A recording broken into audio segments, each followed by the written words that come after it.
Hey everyone, welcome back to the channel. I'm your host Victor Q, and in today's segment, we're going to dive into a topic that affects millions of people every day: reasonable accommodation for individuals with disability. It's something that many people don't fully understand or are aware of, but it's crucial to ensuring equal access and opportunity to people in the workforce. I recently come across an article on Reddit that really stood out to me. The user shared a personal experience about how their reasonable accommodation at work was violated, and it's an experience that many people with disability can relate to. I'm sharing this with you because looking at everything that's going on right now with politics, again, I don't want to make this particular segment about politics, but politics have everything to do with it. That ability to have a reasonable accommodation at work might be cut, and you have to ask yourself what happens when that happens. What happens when that program is defunded? People are going to lose their job. As it stands, over 2,000 people or federal employees have already lost their jobs. They're not stopping. It doesn't look like they're stopping anytime soon. What if they deem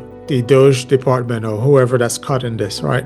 What if they get to an area that deals with the ADA or American with Disability and decide that, hey, this isn't really something that is important? They're going to cut it. Now, people with disability are going to lose their job. As it stands, there's a huge stigma with people with disability and the workforce. So I feel like whatever improvement that had been made, that will completely slam the door, and we have to start all over again, with that movement. So it's imperative to really have a greater understanding the implication of what would happen if this stuff happened. Now, I have been scouring or just going through social media trying to see what's happening with the country. Now, a lot of the cutting, I'm looking at some people who are resonating with what's happening with the current administration, saying, well, yeah, this is what I voted for. Good. Cut it. Government is BS. Those people don't deserve a job. And the thing is that all the cutting that's happening is happening indiscriminately. Right now, yeah, you're on Twitter or you're on wherever, Instagram, you're chiming in saying that people who are losing their job deserve to lose their job, not realizing that some of the people who've lost their job are some people who supported the current administration. Or let's say if the Reasonable Accommodation Act or privilege gets cut, then again, you might say, well, good, they deserve it. It's really easy to disassociate when you're not part of something. It's very easy to not to be empathetic when you're not part of that particular group. But the thing is that at some point in our life, disability finds us. Take, for example, older population. Everybody gets old. And when your body starts failing you, yeah, you're going to find yourself in a state of disability. And that's what's happening here is that you might be against it now, but at some point, you're going to be part of that demographic that depends on disability depends on disability access or disability aid. So because you're not needing the services now, doesn't mean that you, a family member, your offsprings, and therefore other people, wouldn't need it. So we have to be very careful here. This is sort of like the story of Icarus. Icarus was a titan who flew too close to the sun and got clipped. So yeah, let's do all the cutting, right? But we have to be very, very careful what we're cutting. So anyways, sorry to go off on a rant there. But in today's segment, yeah, we're going to talk about what this person stands to lose and also what we can do as individuals to make sure that this isn't lost. That's where we start. So that being said, let's get on with it. So what exactly is reasonable accommodation? According to the American with Disability Act or ADA, a reasonable accommodation is any change or adjustment to a job or work environment that enables a person with disability to apply for a job, perform essential job duties, or enjoy equal benefits and privilege of employment. It's sort of like the DEI. A few posts earlier, I made a short video regarding DEI, how a lot of people have this misconception of what DEI is, that they think that, oh yeah, when you hear DEI, you think about specifically Black people or perhaps a person of LGBTQ plus community, maybe a woman or something. But that includes people with disability, includes, again, remember what I talked about about at some point in our life, we're going to experience disability. I mean, I'm already dealing with disability. So, I mean, I guess I'm part of that. I'm part of that circle. But at some time in your life, you might have an accident, you might get sick, you might have a stroke, or old age can render you with disability.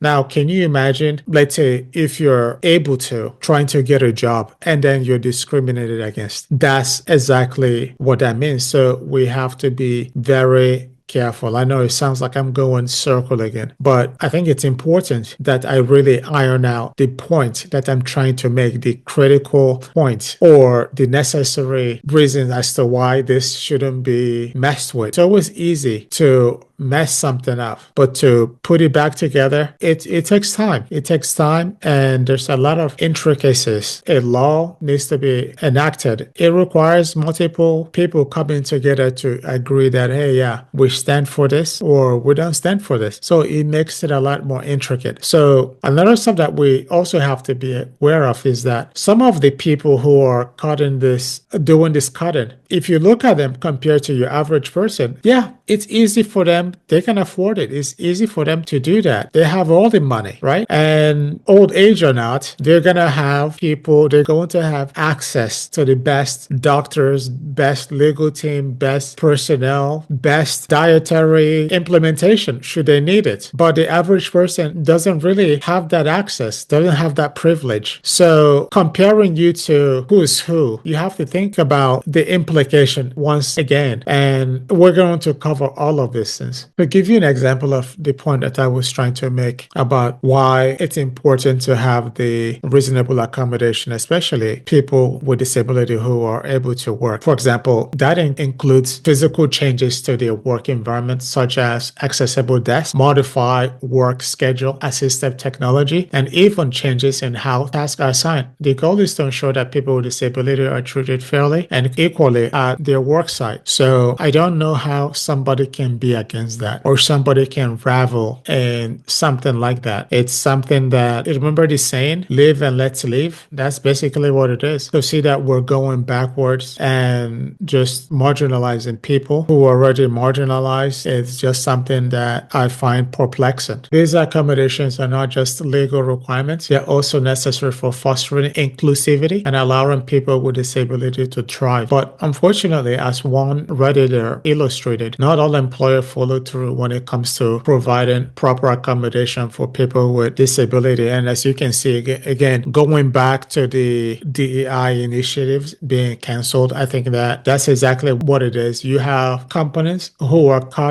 sort of opting out of the DEI hire. So again, that doesn't mean that it has to do with Black people or anything like that, or any marginalized group. It means everybody at some point, even people who doesn't have merit to be where they are. Take for example, I can be the CEO of a company that decides that, hey, I'm going to opt out of the DEI initiative, but instead I'm going to bring in my own buddies, people who perhaps are my friends, people that I went to school with. Now, do they have the merits to be there? No, they don't. But again, it just makes it easier for me to function based on my own assumption, based on my own reasoning, without any legal guardrail to protect the Fair Employment Act. So that's basically what DEI does. It just makes sure that, hey, at any point of your life, you're not going to be cheated out of employment. Not to say that it's 100% proof, but at least that guardrail is there. But if you take that out of there, then it makes it even harder for people who will need it. Even your grandparents who are greeters at Walmart, can you imagine them being turned down? Then, that's how people die early, because their access to feeling like they're part of society have been taken away. That privilege of feeling a sense of contribution again to society have been stripped from them. And what you do? Yeah, you end up feeling flustered. That's the sad truth. So we have to make sure that we really understand, what we're doing here. All right. So in the Reddit post, the user described, well, let me go ahead and read it for you. It finally happened. My reasonable accommodation is being violated due to President Trump's return to office mandate. My employer has told me that I have to report to a physical location. I have been a remote employee for 7 years due to my disability, which for different health care provider prevents prevent me from commuting and working in an office with a group of people due to exacerbation. Doing so would place on my condition. This afternoon, I was directed to report to an office that is 49 miles from my home, 1 mile less than the allowable distance. I have been reminding my supervisor for the past 2 weeks that I am not just a remote worker, that my work arrangement are relative to my reasonable accommodation. Apparently, these have fallen on deaf ears. What do I have to do to challenge this? What rights do I have to challenge this? I know this has to be a violation of a law and grounds for an EEO complaint, but I'm just not sure how to articulate it. So it's happening, we're seeing it. And what's baffling is that you have people who are celebrating, people losing their livelihood, losing whatever security that they have.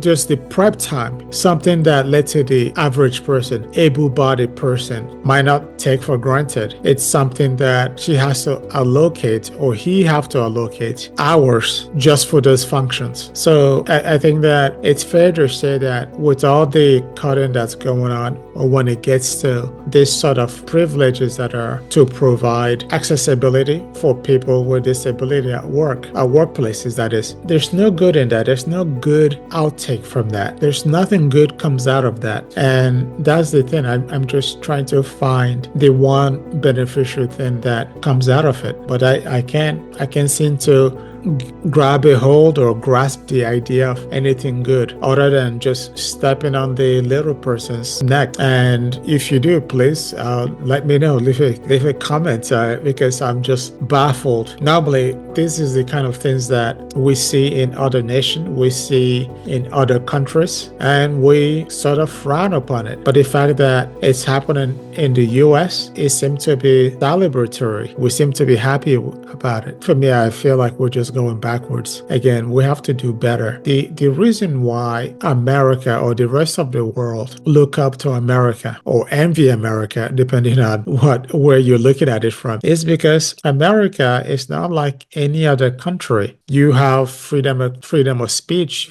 freedom of expression. You have laws protecting people. It's not a perfect country, but it's amongst the rest. It stands to be the most sought after country that have a little bit of decency to it. And I feel like with all this stuff that's happening, right, as this particular Redditor have shown that, yeah, we might not be number one. Remember, we always shout, USA, we're number one or number one. But when you strip down all of this functions, all of its protections for marginalized people, then you're going to end up with a shell like most other countries that we make fun of. So where do we separate ourselves? Where is the humanity? I think that's more my argument or my take on this. Where is the humanity? We have to do better, right? I mean, we're the US, and that's my take on that. Now, here's the harsh truth.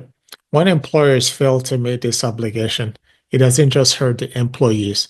It can destroy their career, mental health, and even their livelihood. These accommodations ain't just nice to have. They're often the difference between employee being able to work and being forced to leave their job. And it doesn't stop there. Many employees face retaliation or even push out of the workplace entirely. Employers used to be filed when they don't follow the rule, when they discriminate against disabled people or any marginalized group. Now, it's even harder when the government is the one who is pushing for this shutdown. Therefore, workers with disabilities end up in a catch-22 situation. They either accept inaccessible workplace or unsafe work environment, or they risk losing their job. The government, in many cases, failed to follow through on penalty for this violation, making the system feel rigged against who needs it the most. So what can we do about this? Well, if you're being denied a reasonable accommodation, document every aspect of it. Make sure your requests are in writing. And if you face retaliation, know your rights under the ADA. They have great legal team. So again, I'm not sure how this is all gonna work out because because I think that it used to be a very cutthroat situation when it was, let's say, ADA versus companies. But now with the government involved, I'm not really sure. I'm sure that most of the workers or legal people with the ADA have their hands tied. But nonetheless, record it, consult with the ADA. You have the right to challenge your employer's failures to accommodate you. Don't let them push you around. We need stronger enforcement and stricter penalty for employers who fail to comply. Contact lawmakers, push for better policies, and support organizations that are fighting for disability rights. The government needs to do more than just pass laws. They need to ensure that those laws are actually being followed, and they should follow it too. And finally, let's change the narrative. We need to shift the conversation around disability and accommodation. It's not about burden on businesses. It's an opportunity to create a more inclusive and equitable society. It's time for businesses to step up and reorganize. It's time for businesses to step up and recognize that accommodating employees with disability is not just the right thing to do. It's a smart thing to do. We have to demand better. We have to do better. If we don't, we continue to see people with disability being left behind, and that's just unacceptable. So contact your local representative, know your rights, demand changes. If you're facing this issue, don't suffer in silence. Stand up, speak out, and demand the respect and dignity that every worker deserves. Share this video, spread awareness, and let's work together to make sure no one is left behind when it comes to reasonable accommodation. So thank you for watching. If you find this video informative, please consider liking it, sharing it, and subscribing to the channel. And if you have any personal experiences or tips to share, drop them in the comment below. Until next time, take care. Thanks for watching.